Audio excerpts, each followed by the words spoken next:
First of all, I will give you a small overview on the contents of my lecture. First is I will give a small review, short review of the institutionalization of early childhood in Germany, because we have a very special situation. The second one is I will give a small review on kibbutz education. For some of you perhaps don't know what the special features are. Then I will ask the question, is there some relevance of kibbutz education, and help us to find a theory on the institutionalization of early childhood in Germany, and I will give some final remarks. First of all, I will give a short review on the German situation on preschool education children. Till about 10-12 years ago, we had a real male breadwinner model in Germany for families with small children. That means when women became pregnant, more than 90% of them stopped working, and they cared for their children at least for 2, 3, 4, some of them more years. That means that in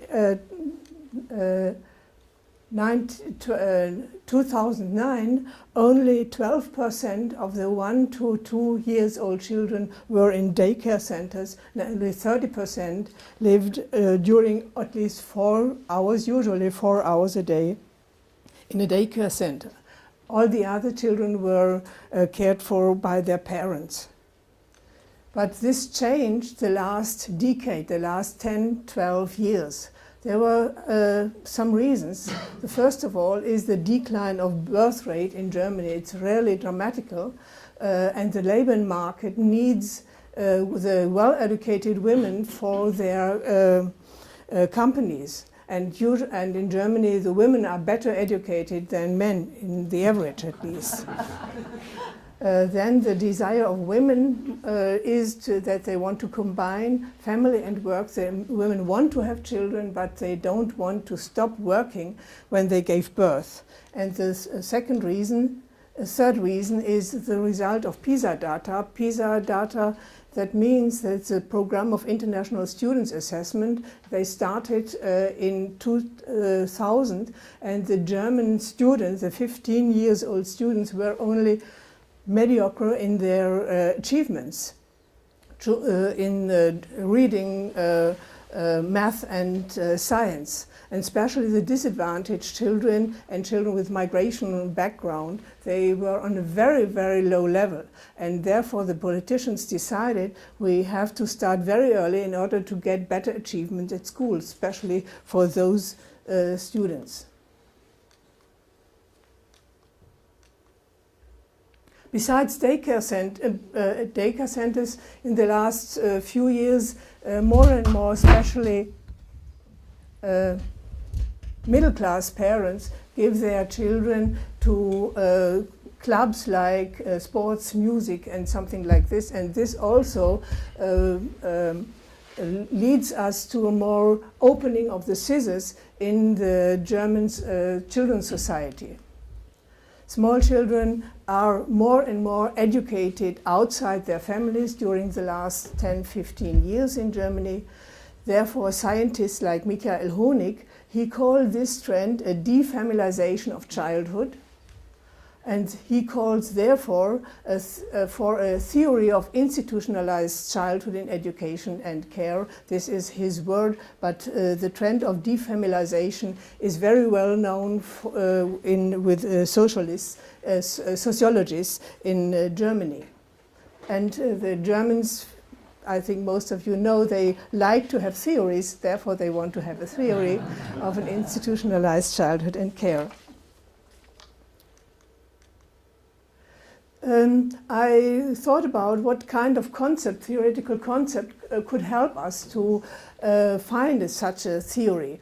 And I found, I will focus on two concepts. One of is after Talcott Parsons. He is an American sociologist, and he discerns families as private institutions, and daycare centers and schools are public institutions. And he says in public institutions are different roles and different things to do, especially for those who are teaching, in contrast to private institutions.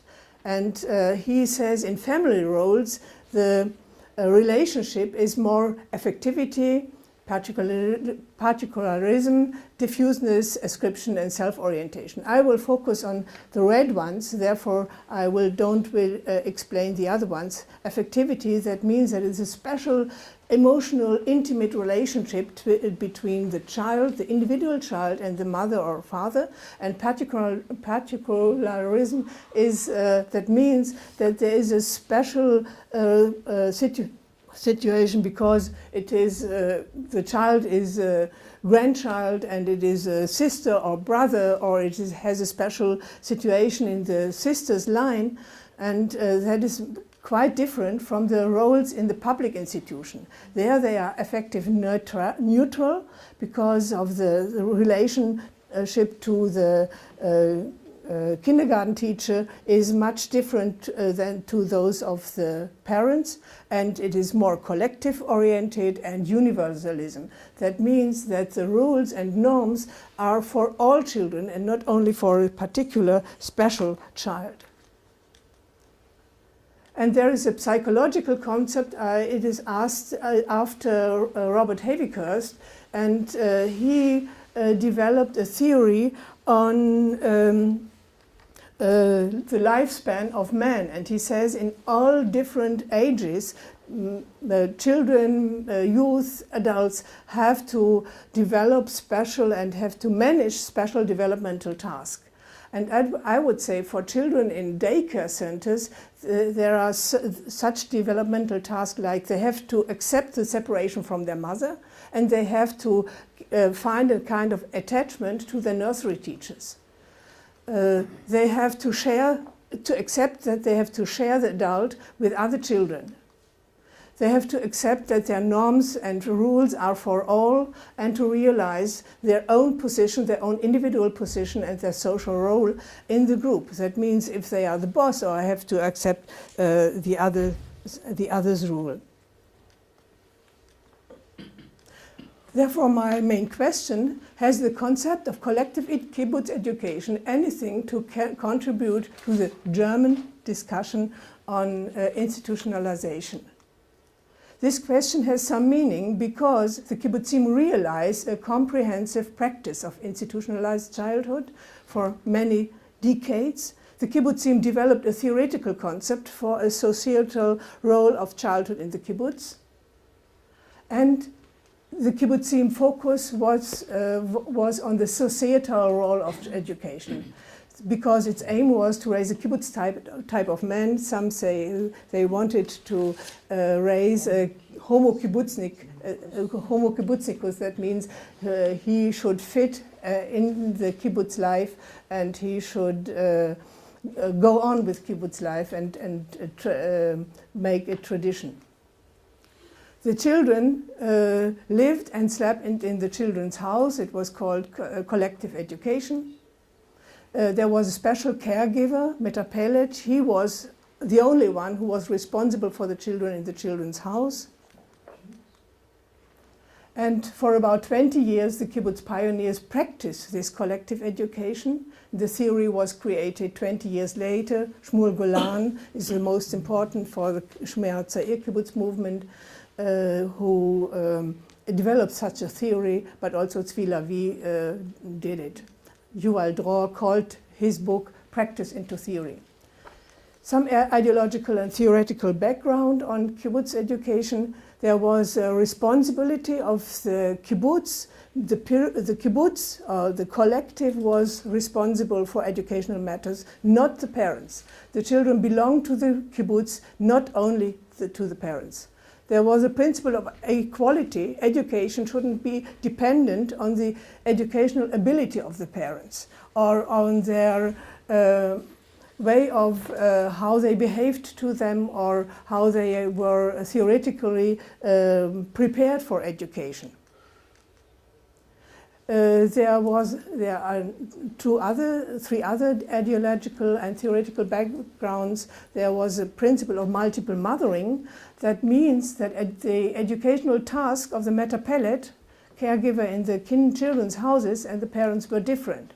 That is, that the Metapellet, she has the socializing task, for example, potty training, eating habits, social education. So all the disciplinary tasks were to the Metapellet. She was responsible for all children. That means she was neutral, effective. She had divided attention, and her norms were universalistic according to Talcott Parsons. And the parents had the individualizing tasks. They had to give love to their child. They were responsible for the individual child, and they were particularistic according to Talcott Parsons. And in the children's house, the other important socializing agent were the peer groups. The children's house had two seemingly opposing features: a relatively independent institution. They had to create an independent child and youth culture in order also to get prepared for the adult culture in the kibbutz. It should be a small model for the adult culture, and the model was to prepare as future members. And the fifth theoretical concept was psychoanalysis. I can't explain it because it's a very short time. Shmuel Golan tried to interpret Sigmund Freud's psychoanalysis in a very special way that it fit to kibbutz theory. Changes in the kibbutz education. There was an abolishment of collective sleeping arrangements in the late 80s, beginning late 80s. All the kibbutzim changed collective sleeping arrangement, and all children are now sleeping in their parents' rooms. There are other psychological theories. They were accepted, especially cognitive theory after Jean Piaget, attachment theory after John Bowlby or Mary Ainsworth. Children's houses are now daycare centers also for non-kibbutz members. And it is no more education for the kibbutz, but it is education in the kibbutz, because most kibbutz children don't ask for membership. Only 5 minutes, okay. Is there some relevance of kibbutz education for a German theory of an educational, institutionalized childhood and care? I think that perhaps three aspects could have some relevance. First of all, the public responsibility of education. The second one could be the concept of multiple mothering, and the third one, the role of the peer group for education. Public responsibility. In Germany, parents are responsible for the education of small children. Only the parents are responsible. They don't have to give their children to the kindergarten or to daycare center. It's free, and they have to do it, but they have to pay a lot of money for it. The consequences is that we have an ample inequality. Perhaps you've read it sometimes in the news or after the PISA data. The scissors are very, very open between the children of the disadvantaged, deprived children, and especially also Turkish children, children with migration background. And therefore, James Coleman, he is an American sociologist, and Gerald Hüther, he is a German neuroscientist. They claim for more community responsibility in education. They say that parents, small families with 1-2 children, and they should grow up their children by their own. That is not an answer for the challenges of the situation in modern societies. Therefore, we have to look after some kind of community responsibility in education. Multiple mothering. The socializing role of the nursery and kindergarten teacher is not yet recognized in the German theory of early childhood. They only think of social behavior and preventing aggression, but what is the socializing role of the kindergarten teachers and the nursery itself, and contrasting to the parents' role. What is the quality of the specific attachment to the nursery teacher comparing to parents or the mothers? What does it mean, the temporary separation from the parents or from the mother? And what consequences do these tasks have for the identity of the nursery teachers? We have no discussion about this. And the last point is the role of the peer group. Havikhurst had, I gave some topics on it, that the children have some developmental tasks when they grow older, and they have, after Havikhurst, they have to find their own position in the group. They have to find out their social relationships to special children, to girls, boys, friendship, socialization, sexual identity, how do boys, how do girls behave, who I am, and all these kind of questions. And they have to regulate their conflicts. Come to the last point, final remarks. Amir Lieblich, she is a psychologist in Israel, not a kibbutz member.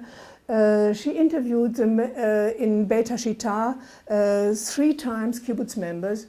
And Beit HaShita now is a new kibbutz. They have more privacy, more different incomes and all of this. And she, the interviewees, she asked, in 1978, it was the first interview, and they said, more or less, the kibbutz was our way of life. We identified with this ideology, with this way of life. In 1993, when there was still a kind of crisis, economical crisis, social crisis, ideological crisis, the members said the kibbutz was a place where to live. They had no other place, but they lived at that place. But in 2003, they felt that the kibbutz was their home. They had their private home and also the collective life. It was their home. Therefore, Amir Lieblich says it is perhaps a paradox that by giving up the major aspects of its character and mission, Beit HaShita voted for a life as a vibrant community. It seems that the contemporary kibbutzim are preparing what Coleman and the German Hüter, Gerald Hüter, says deemed should be a priority for education in postmodern societies. And what I just yesterday learned from Anton Marx, it's not only the new kibbutzim, but also the urban kibbutzim that I would add to my lecture. Thank you very much.